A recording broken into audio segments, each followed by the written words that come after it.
Hello and welcome to John's Jam Sessions, the music and other topics podcast, hosted by me, John. And today it's quite an exciting episode for me because we've got our first international guest, Chaz. Welcome to the show.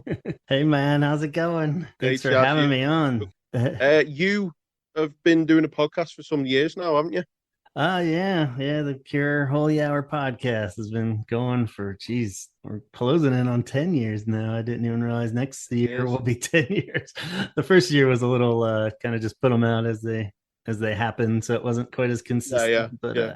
yeah, it's I, thanks for having me I, on yeah. for being a guest on our podcast. So it's nice to return the favor. You've always awesome Yeah, guests to have I stumbled across your podcast. This must have been maybe 2016 or maybe 2017. Like when in work, I'm always searching for podcasts, and I remember just searching band names and putting in, on. in the podcast section, it was like, oh, I wonder if there's any podcasts for this band. I wonder if there's any podcasts. Put in The Cure, of Yeah. course, very limited supply, but did come across your podcast. I had to Yeah. scroll for the episodes, and I think put on because like you cover when they go on tour, you pretty much cover the tour, don't you? Yeah, Um, try to. report on the shows. So I found the show that I went to in Manchester in 2016. So I put that on, and then Sweet. yeah, I became a regular listener. I reached out to you, and basically this is where I kind of started podcasting. I think we've done Sweet. a handful of episodes together in the past, haven't we? Yeah, it's been good episodes. We get a good reaction when you've been on. So yeah, we've done some good ones, good That's topics. good. I'm bringing you on today. We're doing something a little different today on a music podcast. We're covering a film. This film is The Crow from 1994. Now, the reason I've kind of picked this for this podcast is, yes, it's a music podcast, but I feel like we don't have to always talk about bands, music, and artists. Like, again, we've kind of done episodes. The last episode did before this was talking about pubs and clubs that we went to. Music has like a big part in everything, doesn't it, really? Yeah. And Yeah, for I think music is heavily ingrained in this film, in its soundtrack, in its themes, in its characters, especially the main character. Obviously, Eric is yeah. a former member of a band. Right. Tragic circumstances Yeah, that fall one didn't work on him. out. That broke the band up real fast. It didn't really. It did, didn't it? Yeah. So, why have I brought on the host of a Cure podcast to talk about The Crow? Well, because there is a Cure song that is featured in the soundtrack of The Crow called Burn. Could you tell us a bit about Burn, Gav?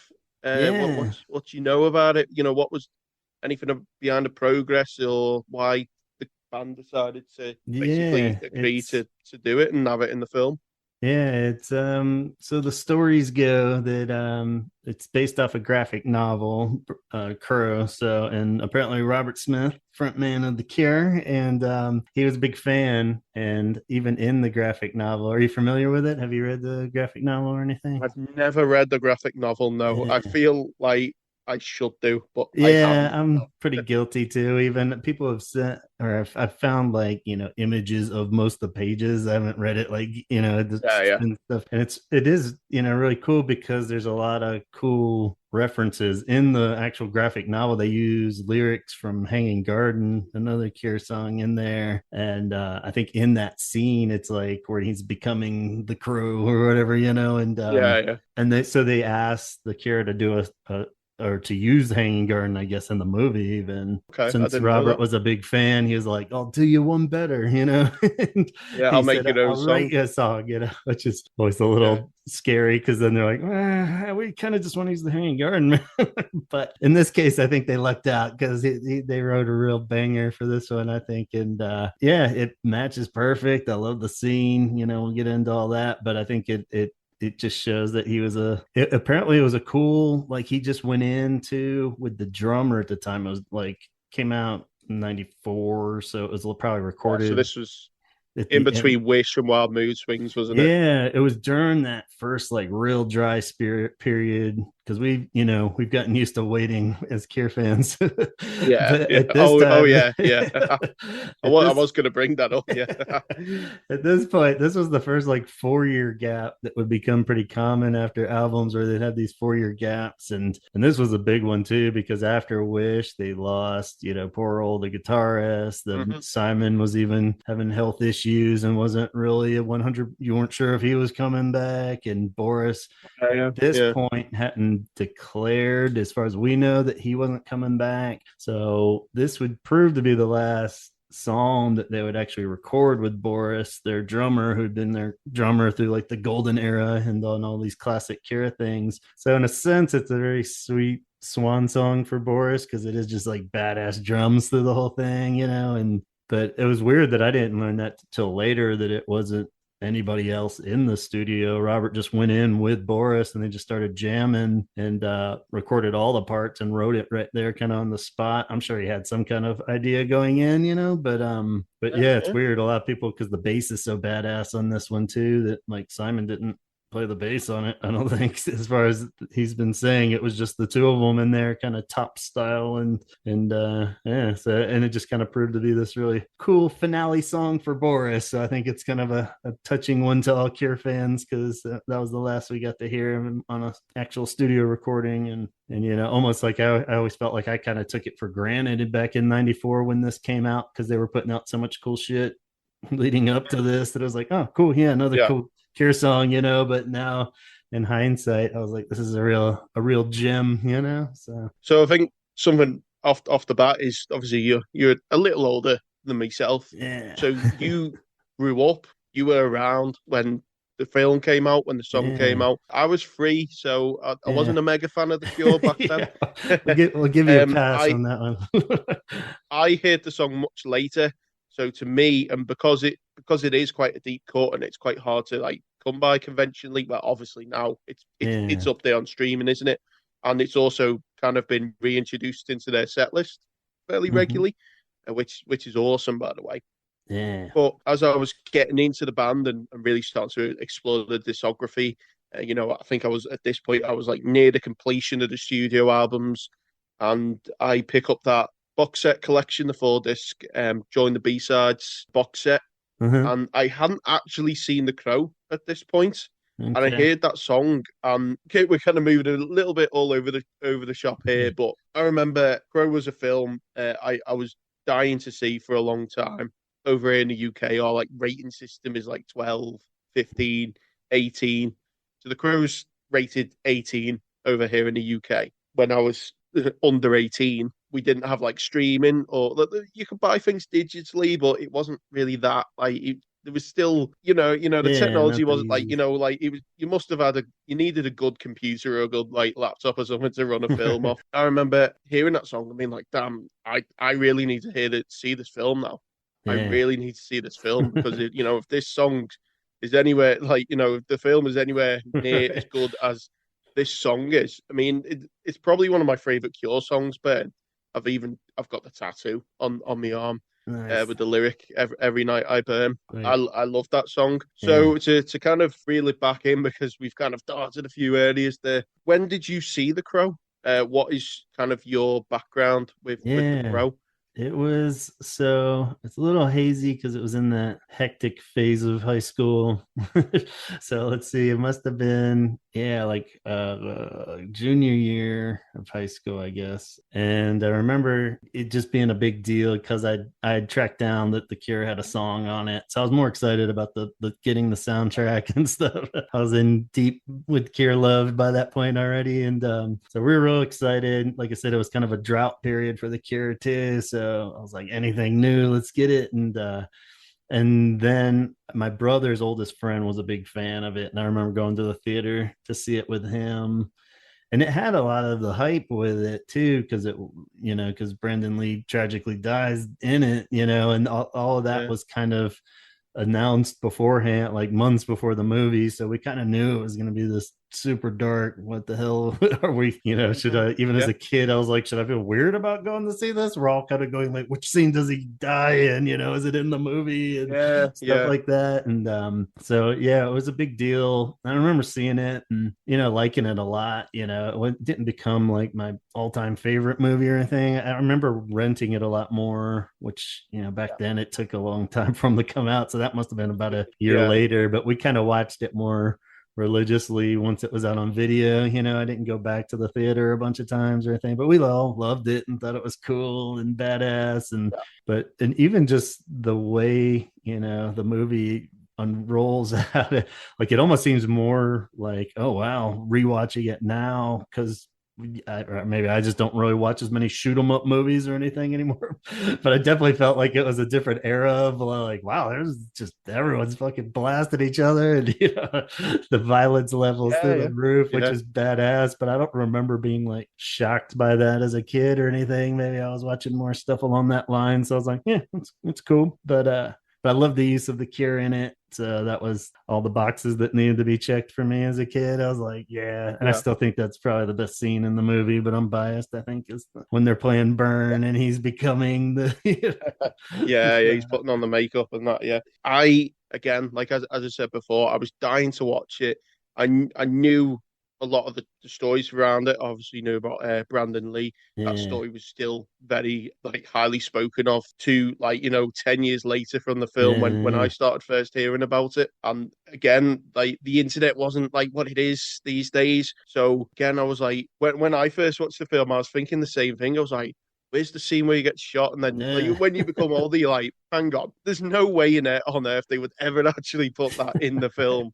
yeah. I believe the footage of that was destroyed from what I'm aware, from what I've heard from various little Yeah, bits of trivia and stuff. But kind of heard mixed things too, so I was never yeah, really sure what the hell. the special thing with The Crow for me was that I was dying to watch it. In the UK, when I was like younger, I could kind of get away with getting served for things that were obviously 18 plus, like alcohol and cigarettes and stuff like that. Yeah, You could kind of get away with that in your kind of shady little corner shops, right. your little news agents and stuff.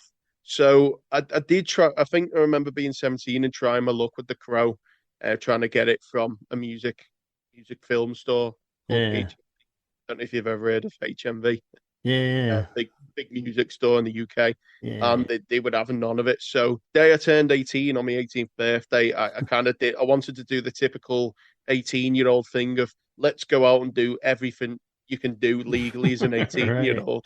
So I remember going out with me spends, with my birthday money, going to HMV, picking up The Crow, getting ID'd, flashing me provisional driver's license. Nice. Oh, happy birthday! Yeah. Oh, thanks for noticing. And getting The Crow, and I was like, yes, I've got it at long last.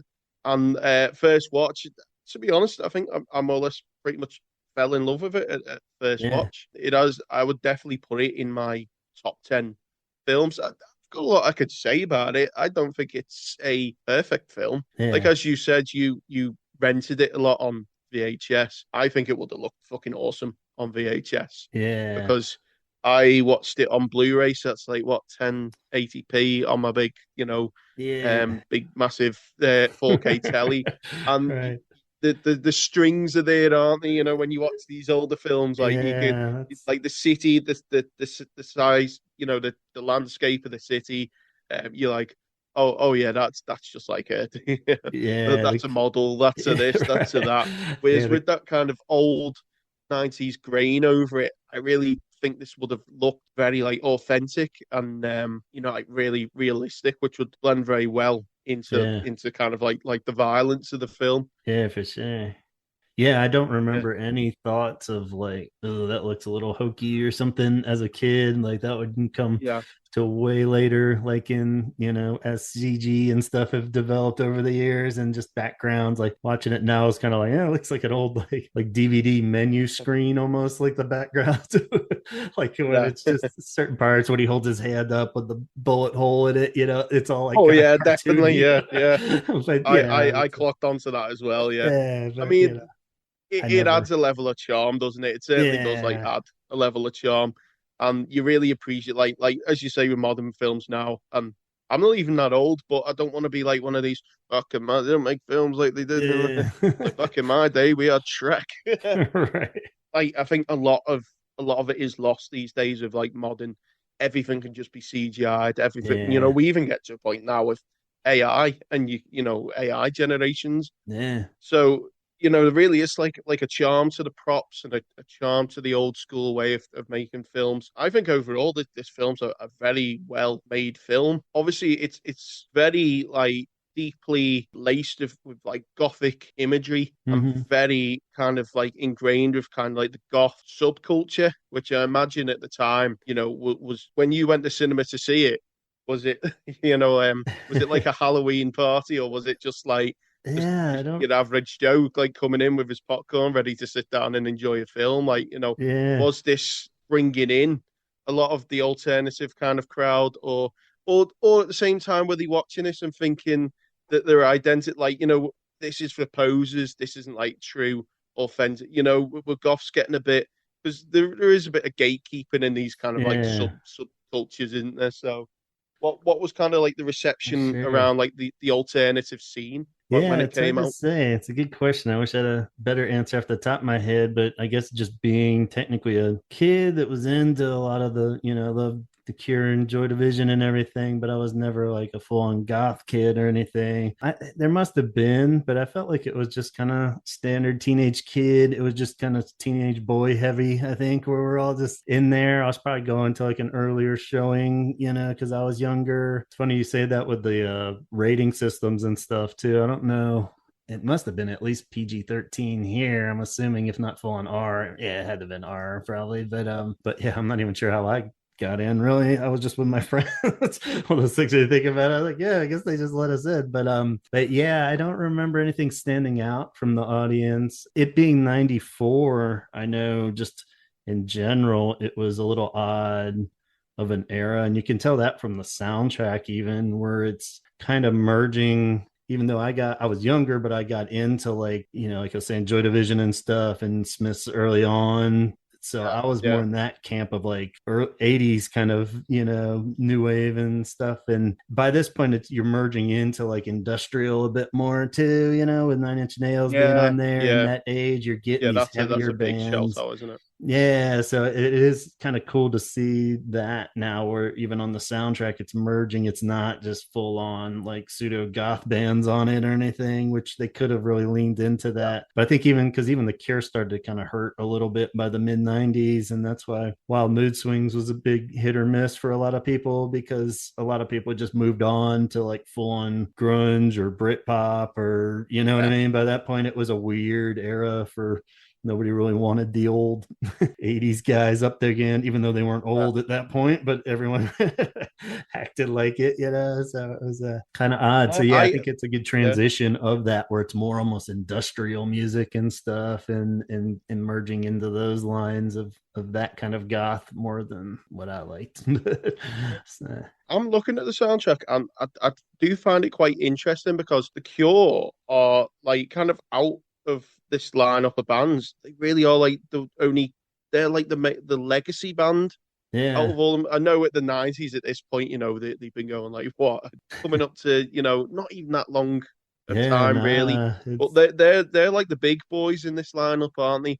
Because a yeah. lot of them are very contemporary. I think they're so contemporary that some of them I really don't recognize and I've never heard of in my life. You've got Nine Inch Nails with the Joy Division cover of Dead Souls, which I think is amazing. As Yeah, you're it's more of an 80s, you're more yeah. 80s alternative. What do you Not think of that cover? Do you think it's a blasphemous, like, nah. do you think they slaughtered it, or do you think it's a good version? I think that yeah, they nailed this one. I loved it. A lot of I still even there's a lot of Nine Inch Nails songs that I adore, but there's a lot that I could kind of I'm not that crazy about them. And it's like them having like an already cool song from Joy Division is kind of perfect for me, because it's like, all right, the song's there, because I like Tres Rentner a lot, almost more than the music. I think he's cool, but I don't really, and Yeah, even back then I kind of felt that way. So I loved that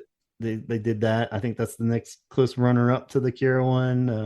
Violent Oh yeah, Femmes, same are here. another huge one for me. I like them just from this song is cool. It's not like great or anything, but it's a good tune, and Jesus and Mary Chain were another one that I was big on and still love. That's pretty cool jam, but still not probably like up there with Burn or anything as far as their Yeah, greatest yeah. kind of stuff, but it's a weird mix because you do have like Stone Temple Pilots, so there you could tell Mhm. they were sprinkling in enough for. I guess it's worth noting too, around 90s, mid 90s in particular, this is like peak, like soundtracks were huge for some reason. I still never really understood.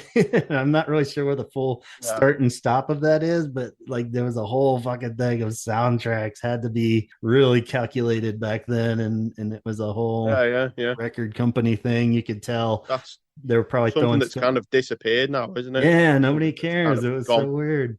I guess it's because the idea of the compilation, I don't know. It was weird. It was such an important thing for so long and huge for these bands. You'd put somebody like The Cure on there with a new song, then you sprinkle in Stone Temple Pilots because this is kind of their era of like, 90s grunge Yeah, yeah. shit. So I'll take it off too. You got a Helmet and Pantera gets that crowd in. So I mean, it's really calculated. You can tell that they're covering a lot of bases, but it works. And as far as soundtracks go, this is actually a really successful one in a sense. People, I don't know, where do you fall on soundtracks? Did you go back and enjoy any of those? I'm always like, I'm going to be honest with you. I did have a full listen to the soundtrack, and after Burn yeah, and Dead Cells, not too much strikes me.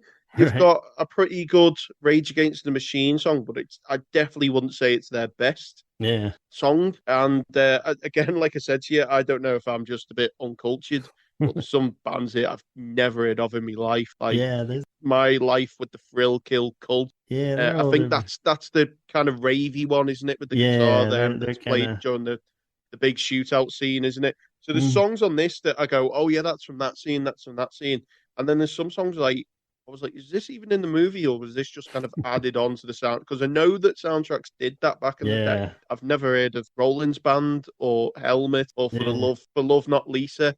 So I didn't know if these were bands that were big at the time and have kind of been lost to history, yeah. or Some of if them it are. was like the film and obviously was it Warner Brothers, I don't Atlantic know. Records. I Hey, can't. Either way, I don't know if that was the label giving some bands a chance, yeah, I think it giving some was because, like I said, fresh everything up was so and newcomers. calculated. 'Cause- A lot of them are older bands though. It is kind of funny, like even because Rollins' band is Henry Rollins from Black Flag and stuff. He did his oh '90s yeah, band, so I like know, yeah. like I'm a liar, but yeah, it's not. And that's the band Suicide. That's another cover of their one that I'm not as Yeah. familiar as I probably should be with, but that's like and Helmet are weird because people love them, but I never got into any of their shit. Mm, yeah.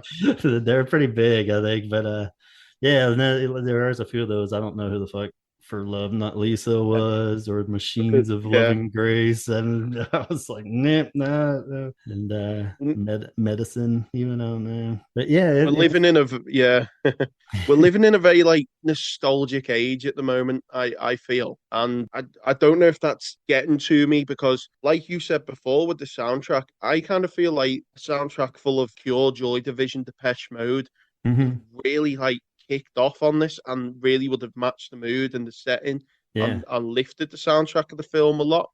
Obviously, it's expensive to get royalties for all these songs. yeah, And again, I don't think in the 90s that the crave for nostalgia was there. Like as you nah, said, these are all the bands I'm bringing up now. They're kind of yesterday's news. They're right, kind of getting on at this point. And as you say, grunge has taken over, post grunge alternative.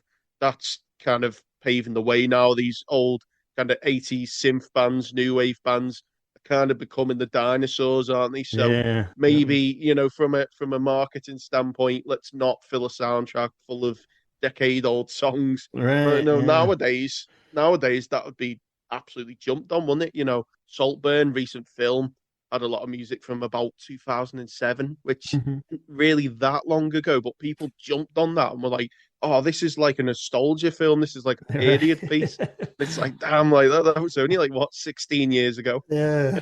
I'm so old too. had a few friends say that too when they were recommending the movie, and I'm watching it and I'm like, I don't even know what the hell any of the, because I was too old by that point to catch the new hip Yeah, music. I was like, I don't even know what the hell half these songs are, but apparently they were a big deal because everybody was like, oh, I remember that. That's great. Great movie though, I guess. It was good. I enjoyed it. It was different. yeah. Let's talk about the movie then, about The Crow. Yeah. So I come from the United Kingdom. So I don't know how you see things with your kind of American lens on this film, but to me, like the city kind of just strikes kind of grimy old New York. To Yeah. me, is it set in New York? I Sure, don't think they say, or it's kind of like a they don't. Gotham Yeah, type thing, I think, where it's yeah, supposed to yeah. be, or like That even. is one thing I do like about this film, I have to say, is there's a lot of show and don't tell. Hmm. There's you only really kind of get like small windows into a lot of the characters Yeah. and their lives, but like you can already draw enough from them to kind of gather, who they are, what they are, what they're about. Yeah. So obviously we have our like main protagonist, Eric, as you say, kind of a bit of a rocker, lives his peaceful life in his flat with his wife. Uh-huh. Until obviously obviously. Oh yeah, by the way, I know we're late into this, but spoilers for The Crow. Spoil, yeah. Somebody's like, "Oh, come on! I was gonna watch that." This. Yeah. Until obviously the tragic event happens where the gang of villains come in and obviously murder the pair of them in pretty brutal, horrible way. And I think that really does. I think I do feel a little uncomfortable watching them scenes in the film. I think, like as you said, going back to what you said, like nothing really shocked you too much in the film, but I do think like it was quite. It doesn't show anything, but it was quite graphic Yeah. in especially what happens to Shelley, obviously. Yeah. But I think in a way that does kind of add to the kind of the tension and the urge for vengeance Yeah. and the themes following the film, and it really does show like what a bunch of absolute fucking shitbags these Right. villains are. Like you should have zero sympathy Yeah, you for don't have any of any them. redemption of Yeah, any of these people. They're all like, all right, yeah, there's. yeah. But to go back to Eric, I think he's a great main character. I think this film could have been a lot worse, to be Yeah. honest. I think if they just kind of went in a few different directions, it could have ended up being a bit bad. And I think one of the things that they do in this film, which I like, is that Eric has a bit of wit about him and a bit of a sense of humor, and he's a bit quirky. I like that because they could have made him this pure like brooding. I only Yeah. care about vengeance, everything's been taken from me. He's still a bit light-hearted, he's still a bit fun and he's still a bit joyful, even when he's, you know, stabbing blades in every organ of someone's Yeah, body he's almost like and a hero and Joker element kind of to it, where it's like yeah, I he'll start laughing when they're shooting him yeah, up and stuff, and it's a good yeah, touch. I get Joker from him, and I get like Batman from him as well. Yeah, And when I'm watching this film, I'm reminded of a lot of the Batman, if you've seen that, it came out a couple of years ago. yeah. So what do you think about Eric as the main character, the Crow, if you wish to call him? I don't think he's Yeah. ever actually Yeah, I addressed as the don't, when I Crow, is said he? that earlier, I was like, shit, is that like a Frankenstein type thing? Maybe he's not actually the Yeah, yeah, that exactly. Yeah, but the crow's the crow. He's just the dude or something. But yeah, who knows? But I think he's great. Yeah, I love it. And like for all those reasons, like you're saying, where he's not the overly dark kind of action hero, even though he's ripped and looks great and everything, but he's like a likable dude, and the character has that vulnerability, but he's also kicking everybody's ass and it works great. So I think that was the perfect balance of how to do this without it just being a like yeah, kill them all kind of thing, Or yeah. it's a shame because Brandon Lee, I think, this shows he could have done a lot of really cool movies, and it just adds an extra sad Oh, absolutely. reality Yeah. level It to it where it's like, damn, he could have been a really cool star.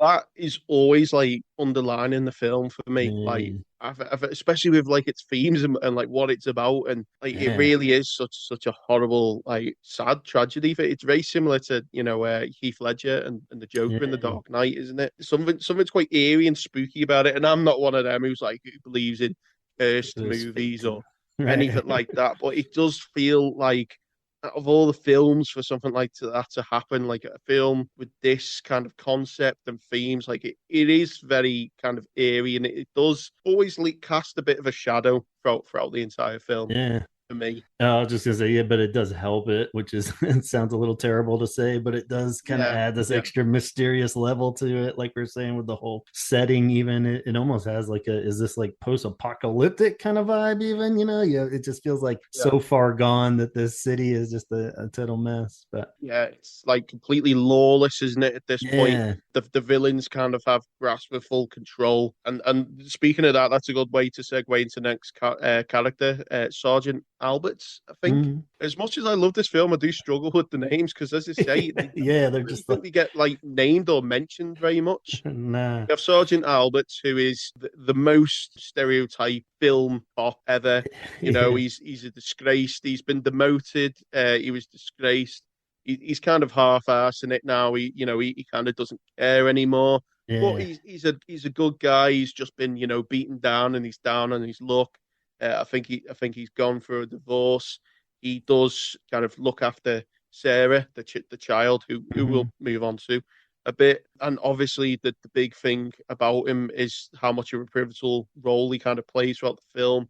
He kind of becomes, in a bit of a way, sidekick to the yeah, Crow, Eric. He's there to help him out. He covers for him. Eventually, in a way, he helps save the day at the back end of the film. Of course, the big thing was, he obviously cared about what happened to them, and he stayed with Shelley yeah, in the hospital, which ends up being a major kind of plot point to help defeat the ultimate baddie at the end. So, right. what do you think is of Sergeant Albert? I'm down Off with of him. I any think you need scenes you that. particularly like? Ernie Yeah, Hudson, isn't it? yeah, Ernie Hudson from the Ghostbusters fame. So I think he had already won my heart just being him. So I think you need that character in there, just the kind of grounded cop, that makes sense of it, or else it would just kind of get a little too superhero-y, the whole thing if you didn't have like the normal dude that was in the loop too. So yeah, and I think it is good where they didn't depend on him very much, or I mean, it wasn't a huge role, but at the same time, he's pivotal. So I think it's a great balance, and he did a good job with it. Especially if you try to think of like other actors or anything that would fill it in, I don't think you could have really done anything else with it. So I think, like as I say, he's very stereotypical, like yeah, the 80s, 90s. Like it's like if you start digging into this, you'll lose your job, yeah, like all yeah. that kind of. It's like, didn't you learn from last time? Don't meddle in the business. Exactly. He's like, have I ever followed the rules? Yeah, yeah, Everything, but I'm and he too does. old for He this goes shit. rogue, doesn't he? The Yeah, classic film trope of you're off the beat, you're fired, but then he's he's still still gonna do acting it. and Yeah, getting involved. Yeah. So now we get into I want to talk about Sarah, the young girl who we kind of know as close friends to more Shelley than Eric, but obviously right. she was very close friends to them. She's kind of left to be a bit of a drifter now without them. Her mum is a heroin addict and Yeah. basically hangs around the bar with all the villains. At first, I think she's the first character to speak in the Uh-huh. film with the kind of the narration at the Yeah. beginning, which at first is an immediate like, Ugh. oh God, oh here Yeah. we go. Totally. Turn up the cringe a bit. Going back to what I said was this film could have been bad. Sarah really could have pushed it too far. I think it's always a bit of when you have like a young character in a film like this, it does kind of bring it down to a bit of like it does take away a bit of that edge and a bit of that kind of bite. And she Yeah. is again like the sergeant character, a very kind of stereotypical like bratty kind of child. But Right. I think as the film goes on, you do kind of end up feeling for it, and I think the three of them together make like a good trio of heroes, really. Yeah. So, have you got any thoughts on Sarah? Did she grate on you a bit, or did you have that kind of paternal kind of protection and Yeah, I think she pulls it off, protectional kind like of like feeling for her. Yeah. yeah. I think again, kind of along the same lines where, like you're saying, it's not breaking any new ground, but just the fact that she could have been so much worse. And like if she was like this little annoying kid, but for the most part, she keeps it in check, and she's supposed to be kind of wiser beyond her years, so she's not, Yeah. but the fact that you have the kid element in there is enough to, add an extra level of giving shit, and these people can like have that touch tone is pretty good. So yeah, I think she did good with it too. It's always a little risky, like you're saying, putting the kid in there because they're gonna have some kind of cringy lines or when, yeah, I'm not, but, Very, John Connor from Terminator 2. yeah, It balances the line, doesn't it? There is a line, and very easy to kind of cross that line and yeah, go yeah. over out into the you took it too far. I think a perfect example of that is young Anakin from episode 1. I'll Yeah. try spinning. That's a cool trick. Yeah, you don't know. It's like, did they just not get another take, or was that the best one out of like 50?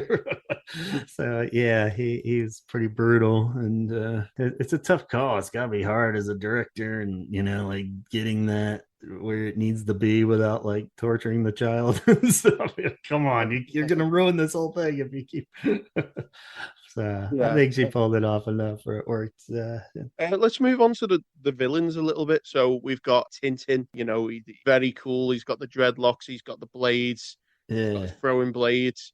Again, we don't really see a lot of these characters, which again does leave me wanting a little bit more sometimes. yeah, But again, like I've seen plenty of films where they take things too far. So I think Tintin, he's the first to go, and that's a bit unfortunate, really, because he's the coolest one. I would have yeah, kind of liked it if he just about barely escaped from yeah. his In first there a little. encounter, and then maybe you could have seen him later. But he's kind of dealt with pretty early on and pretty Yeah, quickly, isn't he? He's got his classic "I never miss," and yeah. then misses. He gets dealt with pretty It's pretty swiftly. Yeah, it's iced up, doesn't he? yeah.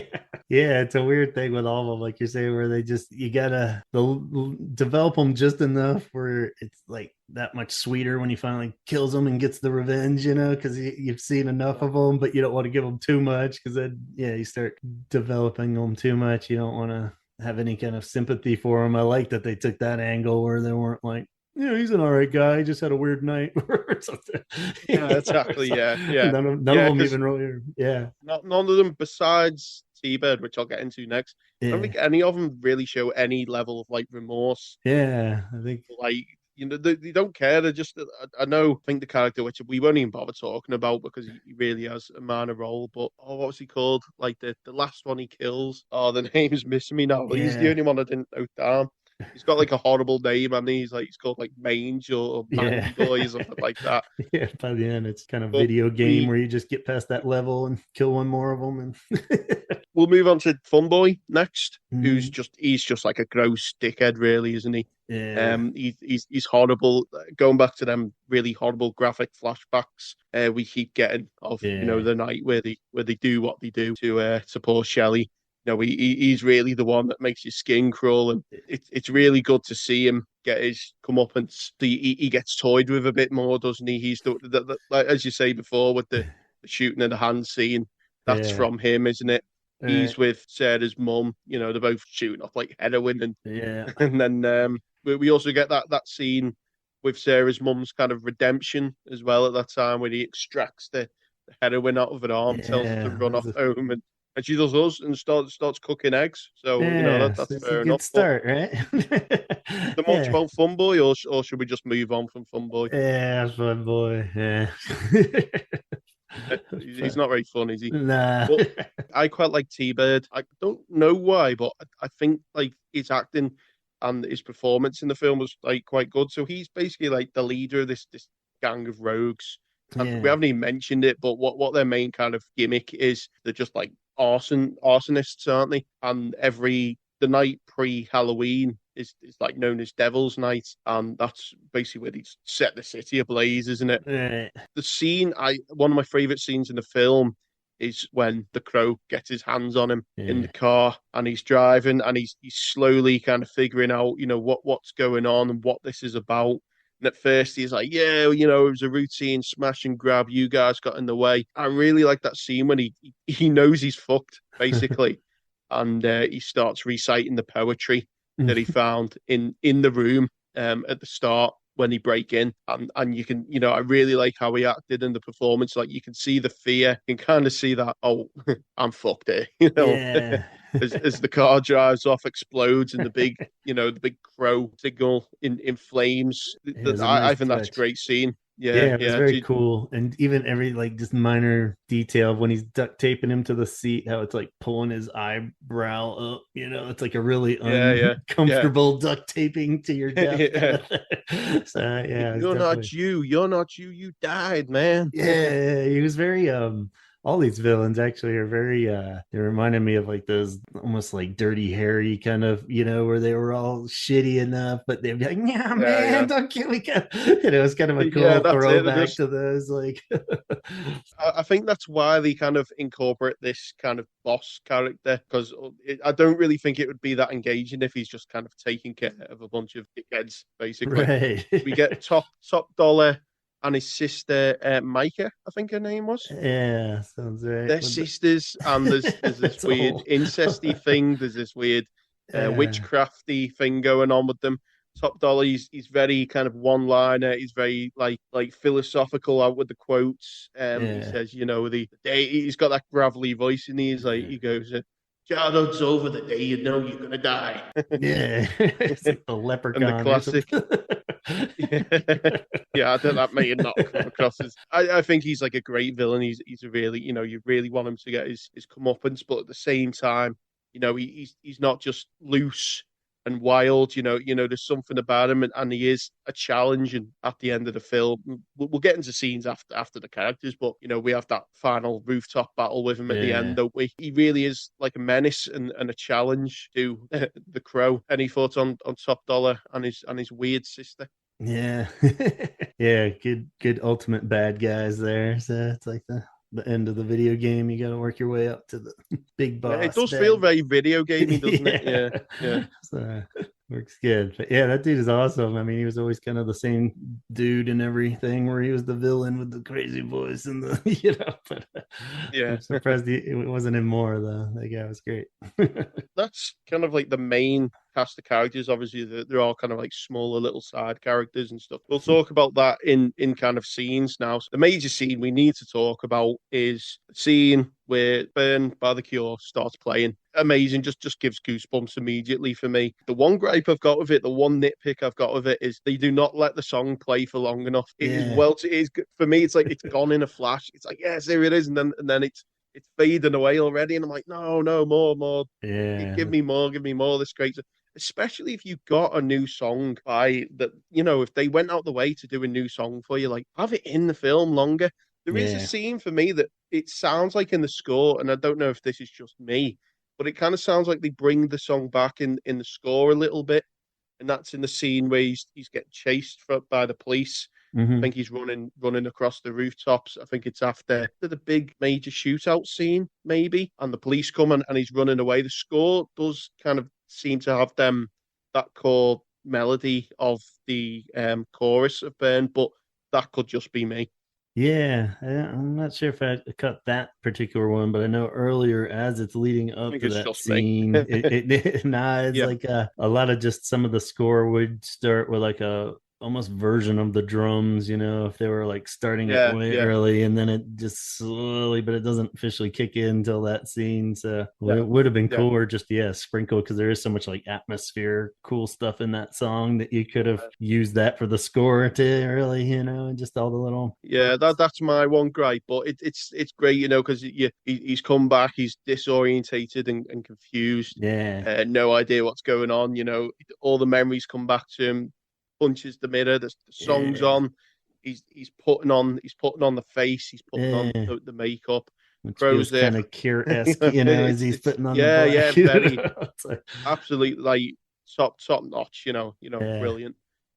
Gives me goosebumps every time.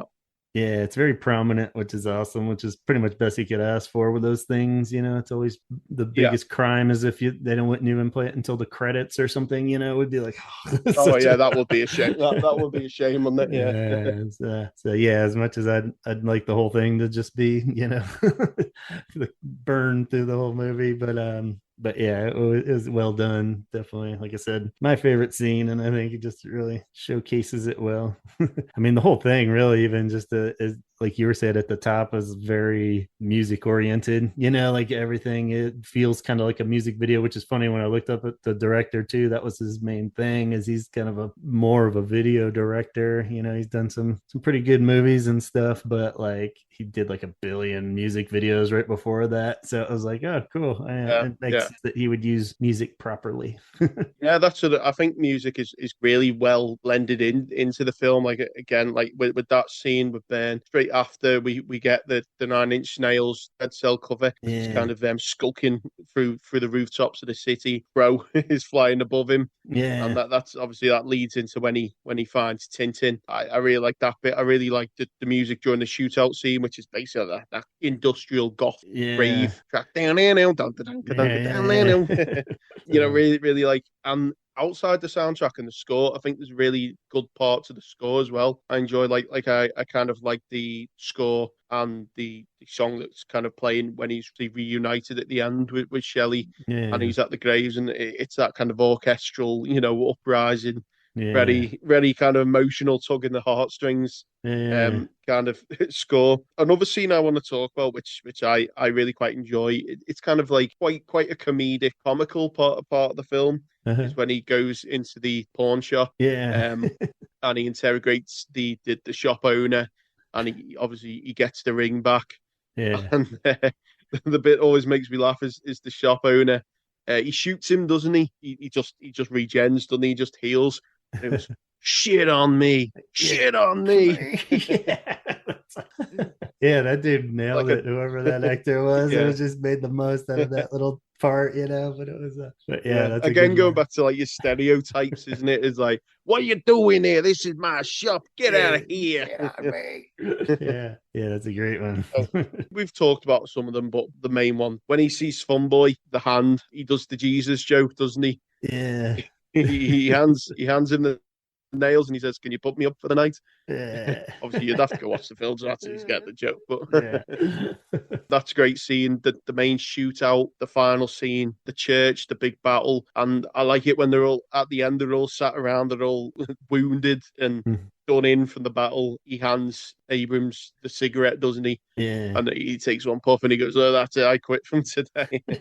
And they're all kind of there, exhausted, all done. Like, oh god. I think that's a really good scene and really captures a great kind of like chemistry between Yeah. them three characters. Is there any scenes that you'd want to mention that we haven't talked about yet? Like the ones we'd mentioned where the killing scenes of each dude was cool because it is kind of like its Yeah. own little, theater scene almost like, all right, now we're doing this dude or a video game level or something. But yeah, that one where he just walks into the main room and they just all unload on him, even though it's just a kind of generic action scene, but it's Yeah. pretty wild just to see, like I think that was always the speculation of the scene of where he got shot, but I don't think it would have I been don't in, I don't think know what that yeah. one was. No, we really should. I think it was. I think what the tragedy about it was, from what I know about it, was it was a very late in the day. It was like a wrapping up kind of scene that he Yeah, just and wanted to go back and they kind of changed clean up a something bit. up too, and I think it was Fun Boy, so it might have been that scene where he came in. But Yeah, that watching that whole scene with that in mind, I don't know how the hell they could have filmed the thing and had a take of it if if he killed him in the middle of it. He wouldn't have the scene yeah, where he yeah. finishes him off or whatever. But yeah, because I saw a thing with that actor when I was just doing a quick, see if there was any new scoop on anything correlated on YouTube Because even, that and that it, really that really affected him, didn't it? The actor. yeah, I I saw that think I clip think he where pretty much quit acting yeah, I after think after that. I mean, oh, it wasn't. I would have been absolutely Yeah, traumatized, you know. he took a. I think he came back, but he definitely took a few Yeah, years off. And the way he was talking in this one little clip I saw, it was very therapy-ish, where he's like, "I've come to accept it in terms, but I don't want to talk about it." Basically, it was like still yeah, shit yeah. that was, he wasn't going to go on, but you could tell he at least found some kind of peace, at least hopefully. But yeah, how terrible would that be? But yeah, as far as great scenes, there's so many with that, and yeah, I just I think you love those scenes where like the hero can't die by that point, and he's just taking every gunshot and finishing them all off, Yeah. and it just kind of touches It's back. it's the same thing as I said again. I think what really makes this film stand out to me and makes it great is there was so many like times it could have gone wrong. I think the immortality thing could have got Yeah, boring and dull fast, and obviously we have that part in the film where that becomes compromised, doesn't it? When yeah. Micah, the weird incest sister, discovers that she kind of theorizes, doesn't she, that the power lies within the The crow. crew, Um, yeah. and they go into that church, don't they? And they shoot the crow down, and you think, oh, just, Oh, that was probably the one death in the film. I was like, no, no, not the not the crow. crow. You bastards. But and I think that is maybe one little gripe of the film is like they never really get into that. Like it's just alive, isn't it? It's like it was shot point blank with a sniper rifle, but it's Yeah. alive. So maybe the crow is immortal. Maybe it's a spirit. Part of me likes that we don't know what exactly it is, and I think that's good. Obviously, like this based off a graphic novel, and it Yeah. could have been explained there. There's also Yeah, that was a been good point you had a made number of earlier. sequels. Yeah, a Yeah, number of sequels and a new one on the way. So, but in this film as a standalone piece of art, as a standalone piece of media, I like that we are kind of left in the dark on a lot of things, and I like that about the crow. That's something about the film I really enjoy. yeah, I totally agree. It's something it would be interesting, like you said, they are remaking it now, and if they get stupid with, because that's a more modern thing where they feel like they have to explain Yeah. everything and go Have, into way have you too seen the. anything about that? Have you I seen just saw anything the about the new one? I saw the trailer, and it's the Uh, Skarsgård Pennywise guy who yeah, technically looks great. His hair, I think, is just a buzz cut, which doesn't have quite as cool of yeah, but that's he's disappointing. a cool actor. I could see it being good. It's like that fear, like I said, of just newer movies tend to get stupid with it, Yeah, where they'll overdo something. There is a huge beauty, like you're saying, in the little parts that they don't bother explaining where it is, why the fuck this city is like this.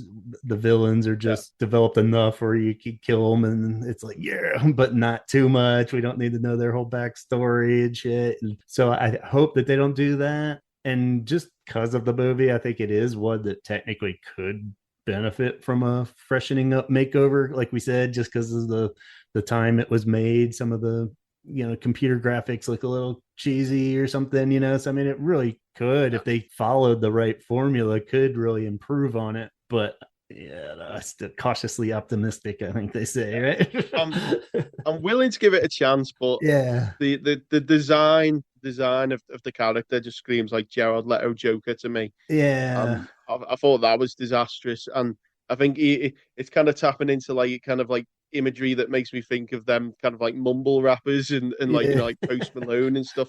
I Right. think like as I said going back before of like how nostalgia baited we are. That's a Yeah, film I would happily dive into, get into like the 80s stuff, get that 80s aesthetic back, bring back that Cure influence. yeah, That'd be great, but we'll have to wait and see on that one, I'm afraid. yeah. And I, So just to sum the film up for me, I'd basically say, although The Crow may be dated by its 90s film standard, film and effects and storytelling, the film in my eyes is fantastic. I think it's a true cult classic. The film is definitely show and don't tell, which I enjoy and is seriously lacking in modern films. Can't help but think about the likes of Batman when I watch this, but it has the freedom to explore like a much darker and more violent themes and have a great kind of anti-hero who's stopping at nothing for vengeance. I think the characters may be a little too dimensional, but by the end you grow attached to the main three throughout the mhm, film. And I can never forget this tragedy surrounding it in the passing of Brandon Lee. It does add an extra sense of like ghostly supernaturalness to the mhm. Crow, and you kind of treasure every moment that he's on screen, don't you? So Crow Yeah, is one of my favorite films. Probably never be given true justice in any sequel or remake. Yeah. It's a solid 9 out of 10 for me. I agree with you. It's definitely a classic, and anyone of the right proper age or mental ability should definitely check it out. I don't know if, but yeah, it's so cool. It's fun if you want it to be fun. It can be dark and mysterious if you know what I mean. It's one of those ones that what you take into it too, and yeah, I think you summed it up perfectly. Where it's real good, and yeah, just that idea of I think it's because of the sequels. I never even saw. Did you ever see any of the sequels? No, I'm kind of very reluctant to. I know that I believe there was a sequel not too long after that one. I mean, the Mm-hmm. second one was only a couple of years, but it's kind of one of them where it's like obvious budget slash Yeah. obvious less investment from the kind of studio. It doesn't really seem appealing to me. I think the third one was done directed by Tim Pope. Yeah, that's what I was gonna say. I What's can't your believe I connection still there? haven't watched it, but yeah, Tim Pope did Yeah, it. And is that the one with apparently it's Kirsten quite bad. Dunst too? She's in one of them. I don't know if she's It could supposed to be, yeah. be. I think in total there's about four, isn't there? On a Uh, remake on the way. I think they got very straight to video, bargain yeah, binny, kind of like the Hellraiser films. I recently watched the first Hellraiser. I right. thought that was quite good. And I watched the second one and went, "What? Wow, this takes a Yeah, nosedive." I was doing that again with the Planet of the Apes films, the originals as well. right. The first one, I was like, "This is very old and dated, but this is a great film." And Yeah, then you watch like Beneath the Planet of the Apes, you're like, "Oh, these masks are getting a bit worse now." And you watch right. the They're all falling third one, you're like, apart. They're like, "This okay. this is like the holiday special now." Like, Totally. I think it's films kind of don't really work like that these days, do they? Like, it's got to go upwards, hasn't it? The first film doesn't do well enough, it doesn't get a sequel. If the sequel doesn't do well enough, you don't get the third installment, do you? So that kind of way of how films used to go, where they used to get cheaper and cheaper and worse and worse. Yeah, Maybe a more positive thing about the modern movie landscape that you could be a bit more positive about capitalism once again. yeah. You've got to make money. If it's not making money, it's not worth doing in this kind of like modern age, is it? That's I think that was kind of my factor of not seeing those sequels, like you're saying, where I just would walk into like a video store. I'm like, there's three of these now, or like I didn't even Yeah. hear anything about them or see them on the marquee of the movie theater or anything. So I was like, oh, that must be complete dog shit. But, but yeah, Very hard to come by as well, I think. yeah, You don't really find them out there. So I've just got it up now. yeah, because if they just popped up on some streaming, I'd probably just give it a chance. It'd be perfect for that kind of thing where you can at least watch it till it Yeah. gets stupid or something. But So there was a sequel, literally 2 years later. It's rated 4.6 on IMDb. So take that what you will. The yeah, original 7.5, which okay, in my opinion, is too low. yeah, So you got the second one, which is the Crow City of Angels. Then you have the Crow Free Stairway to Heaven. Oh wait, no, that's like a TV series. I didn't even know that existed. wow, So apparently there's a TV series as well. There's the Crow Salvation, which is 4.9. I think that's the one that, yeah, Kirsten Dunst. I think that's the okay, one Tim Pope did. And okay, then that was 2000, and then 2005 was the Crow Wicked Prayer. And I'm looking at the cover of it, and it looks absolute garbage. It's rated free. boy, It looks really bad. So yeah, it kind of was a franchise that was unfortunately bastardized. Really, it was kind of something that shouldn't really have been a franchise. But as I say, there's already a yeah, lot of pre-existing material of it already out there, isn't there? So yeah, and I don't it was kind of know if it was bound to happen. I don't know if the graphic novels had any others or if it was a one and done kind of thing, or so that might be a From what, whole if there's some yeah, kind of source material or something, but from what I'm aware is like the story of the Crow is like it's not always one character. I think yeah, I think the character itself is the Crow, and it can take it's different right, people each yeah, if I time. remember So correctly, the that sequels, does lean, yeah, that does lean into like sequel possibility, doesn't it? yeah, But not for me. I don't think I yeah, might check them out if they ever come on like Amazon, any streaming sites or anything. yeah, But yeah, it'll I'm be funny not just gonna go out my way to watch them. Perfectly happy with the original. yeah. I wonder if in the new one, if it's Eric even, or if they're just totally going a whole different dude's story. Maybe he's not even supposed to be the Yeah, same guy, but I'd yeah. assume it's a total reboot as opposed to they would just be another crappy sequel at that point. I don't know. Been in the works for a long time. That Yeah, I feel like talking about it. Jason Momoa was originally cast at one point, and then it's never a good sign when something's been in the works for a long time. It Right. usually shows that there's signs of trouble. Speaking of which, Yeah. this is a fun little segue and nice way to end the Uh, podcast. Going back to the Cure, full circle. right on. Where's the new Cure album? Where is Oh it? boy. Yeah, good question. I think it's lost in the city of the crow somewhere, but yeah, it's weird. I guess the latest update was that Robert put out some art for a charity thing, and Yeah, he named the pieces Alone and End Song, and so and it said from the forthcoming album. So at least I guess that's good news that he hasn't just kind of half expect them at this point to be like, what new album? We never said there'd be a new. Yeah, they just never mentioned it yeah. again. Yeah. But There was they're a at least small buzz. Yeah, there was a small buzz on Reddit uh-huh. earlier this week because I think people were replying to the tweets, Yeah, and I think someone said, is the album coming out in 2024? And is it the British Heart Foundation yeah, that the yeah. charity is? They tweeted back with like kind of like, oh, cheeky, like, oh, maybe emojis, like, oh, just wait and see. And everyone's like, that's it, confirmed, confirmed. And then there was another off going, like, that is not a reliable source, like No. the charity. But I was thinking, I was like, well, maybe they like doing charity work, they like doing donations. Yeah, Maybe this upcoming album, maybe they're gonna give some of the profit of the album to the charity. yeah, Maybe they know something we don't know. But yeah. at this point, I I've long since given up hope now. Long Yeah. since given up hope. As much as I love speculating, I feel like I'm even like, I don't know, your guess is as good as mine. I'm open to theories, but at this point, it's just sad too that they're like, I mean, I know at this point which is cool that they don't care about maximizing their, momentum and stuff. But I mean, the fact that they just did this huge tour, and like not putting it out, so many people would have just bought it that were even casual Cure fans because they probably went back and saw them this last round of touring and like were like, oh yeah, they are a great band. Oh, a new album, awesome! I love those songs. But now enough times like passing where they probably are gonna fall off into the whatever again, and yeah, so it's really weird that they're not jumping at these moments of even right after the Rock and Roll Hall of Fame here in the U.S. was a big deal. If they had put it out right after that, everybody would have been like, holy shit, yeah, they're band's untouchable. But I mean, I guess that's kind of classic Cure too. Is like we'll put it out when we want to. It's like They really had a good few hotspots and really good opportunities, didn't they, in the past couple of years? As you say, yeah, Rock and Roll Hall of Fame.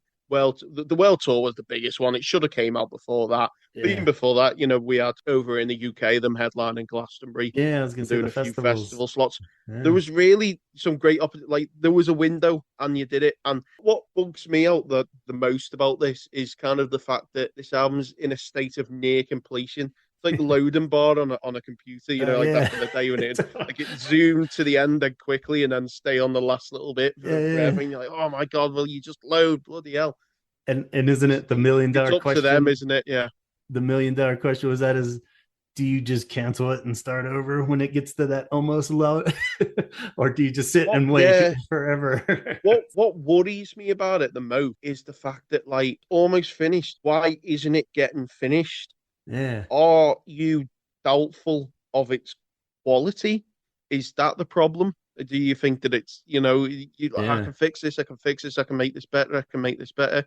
I think the prime example, whenever you go to a long wait for an album, is Chinese Democracy, which I have yeah, covered yeah. I saw that on the list quite a there. few episodes ago. That was ultimately about a 15-year wait, I think from 93 to 2008, but I don't think work actually really started ramping up on the album until about 99 or maybe a bit earlier or a bit later. Uh-huh. So in total it was near a decade of work, and we're getting now into about, I'm sure it's 2018 when they Yeah. first said that work on a new album was going to happen. I think the actual recording started in 2019, didn't it? Yeah, definitely. So it's 5 years now, and it is worrying because like I don't think an album should take that long. And Yeah. I think what it is I think there's a lot of anxiety about it because I think Robert does intend this to be the finale. Yeah. How do you make a bookend album? How do you finish a legacy? How do you finish Yeah. a 40 years and all the music that come before it? How do you do that gracefully? How do you do that well? How do you make these songs stand out and make you go, wow, this is a It's, great way to end? So I think there's a bit of worry about that, but I think at the same time, I think they're getting in their own way a bit. You know, we've yeah. already heard like what, five or six of Six the actual totally, songs yeah. off One the of the six six off we the album. barely So heard, but yeah, yeah, that's what's so weird. It was like if we hadn't heard any of them, we could be like, well, maybe it is just not that good, and he's hesitant. But the fact they played five of them consistently every night, and everybody loved them, everybody was like, sweet, yeah, let's do it. Let's bring. That's like more than half the album if you count the sixth song, And it was like just, and they're so good, and they played it pretty much the same every time, so they weren't like jam songs that were they're improvising parts, and they're what I yeah, mean, yeah, they're yeah, they're yeah. They pretty were complete set. songs, weren't they? They were Yeah, so it complete. wasn't like he was Yeah, changing the lyrics up and stuff. I mean, it's if they just go on into the studio, I mean, even if you recorded it every once a week, every week, you would be able to do the album like 20 times by now, So I don't really get, unless those four leftover songs are like such awful songs that they're just like, ooh, we need four. But at this point, who cares? We'd all be happy just to get the six awesome songs and have like four filler ones too, whatever. The bar's pretty low yeah, as yeah. far as those other four songs. So yeah, I don't know what it could be. I think it, like you're saying, I kind of considered that with it is such a final kind of closure album, just thematically and everything, that maybe they are just kind of stalling almost, like, well, let's get some more tour again. When we're all ready to officially pack it in, that'll be the final thing and it'll be the perfect ending. But I don't know. I must don't see them even thinking that far ahead, because they kind of did that with Bloodflowers, and then you end up like touring for that and realizing something else will Yeah. inspire them, and it just it never ends as neatly as you think it will, so, but I don't know, it could be something like that. Roger's health was a bit of an issue, but I don't know how that would affect the album at this point. He's had to have recorded his parts at this point, maybe Oh they yeah, just don't this want to, parcel have been well done. like Yeah, that's five what I mean. years It just ago. kind of feels. It So feels like it's just being kind of like sat on, doesn't it? It just it yeah, kind of feels like it, and I don't want it to be overcooked. yeah, because Going they back to Chinese democracy, just how much was just thrown and stuffed into that. did And they dwell when on I the reviewed mixing, it for the or podcast, uh-huh. the issue I had was just so much stuff in it, and if it was a lot more stripped back, especially for a band like Guns N' Roses that Yeah, were very raw and kind of to the point kind of band, you right, know, there was so much that could have been taken away from that. yeah. That's just what's worrying me. Like, is like how many guitar overlays you're going to put in. When will it just get to a point where like this is just a mess? You've just made a mess. Yeah, But which is let's try and possible. remain optimistic. Let's try and remain positive, and hopefully we'll have it out this year. Although we're halfway through the year now, and there's no Yeah, news. You usually find out an album's coming out about 3 months roughly, don't you, before it actually yeah, comes that's out? what we were all kind of worrying Because about. Because yeah, at this yeah, point, it's not going to come out in the got to go to the summer. press, has it? It's got to go to the vinyl pressings, hasn't it? And Yeah, and yeah, so we're back to like, I oh, don't know. Halloween would be cool, and oh, maybe before Yeah. Christmas, and now it's the next year. So it's like great. So yeah, you can Well, see. in the meantime, we've got plenty of picture discs to Yeah, look forward to, haven't we? just keep putting out those picture discs, and so yeah, just keep watching the records spin. But yeah, hopefully we'll get some kind of update soon of any degree. At this point, I don't see the mystery drop, like the spontaneous one happening at this point either. That was always I like, would well, maybe hate they'll be that. cool. Yeah, And I mean, at this point, like you wait this long, you can't just be like, here it is. You'd think there would be I some build up. I honestly would hate that. Mm-hmm. I want to experience it on vinyl best way possible. I don't want to just it be put up on Spotify and Yeah. listen to them, but especially if you work so long on it, like the production, the mix is it's got to be some Yeah. high scale stuff, hasn't it? I think we'll leave it there then, eh? Hey, so Yeah. bro, No great answers, film, The Cure, unfortunately. great band. Yeah, No answers on the and cure, but at least the crow is still holds up. So. yeah, yeah. Well, I always like to have a rant about that until the album Yeah. actually comes out. Yeah, I exactly. really think you could do some kind of a Avengers Infinity War level podcast when that album finally comes out. Yeah, Bring everyone who's ever been on the show in, and let's all like get into it. But totally. it's been great having you on, Chaz. Thanks for coming on. Thanks for talking about The Crow. Thanks for giving us some more like info and behind the scenes about The Cure and Burn and all that. Yeah. It's been great having you on. Well, thanks so much for having me. It's nice to hash it out with you and great to see you again. So thanks so much. So, do you want to just give yourself one final last plug of your podcast? Tell them where they can find you. Yeah, All just that jazz. if you're into the Cure or just Cure curious, I guess, check out the Holy Hour All Cure podcast. You can find it on all the streaming services, Apple, Spotify, YouTube, all that jazz. And yeah, we put out bi-weekly episodes when we get excited, and we'll just put them out every week occasionally. But for the most part, bi-weekly, tackle all the topics. So everything from albums and album anniversaries to, drinks that are related to Cure names and stuff. So we've been going a while now. So we try to cover it all. So yeah, check it out. I shot myself in the foot doing this weekly, but at the same time, Yeah. like I'm just too excited. I just want to get Yeah, stuff you gotta out. just keep them rolling. It's great. Anyway, that'll do us for now. So if you want to follow Chaz and the Holy Hour podcast, please go do that. If you want, make sure to follow us on Spotify. Make sure to subscribe to the YouTube. Find us on the social medias, and I'll see you next time. Goodbye. All right. Thank you so much. Okay, that'll wrap it. No problem. Good night.